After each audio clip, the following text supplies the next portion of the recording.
This video contains news and analysis related to a recent terror attack in Kashmir.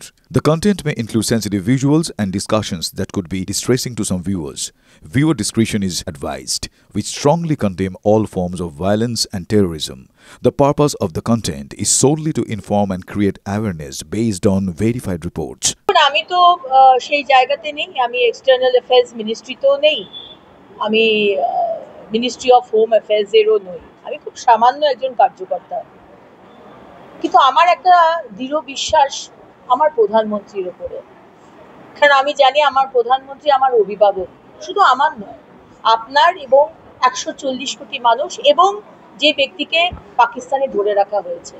তাই আমার মনে হয় যেভাবে অভিনন্দন তাকে যেভাবে কথা বলে তাকে ফিরিয়ে আনা হয়েছিল এবং বারবার আমরা দেখেছি এখানেও কিন্তু আমাদের যে ভাইকে ধরে রাখা হয়েছে, আমাদের দৃঢ় বিশ্বাস আমাদের যে মাননীয় প্রধানমন্ত্রীর যে সরকার, কেন্দ্রীয় সরকার সব রকম ব্যবস্থা দিয়ে থ্রু ডায়লগ তারা কিন্তু তাকে ফেরত নিয়ে আসবে।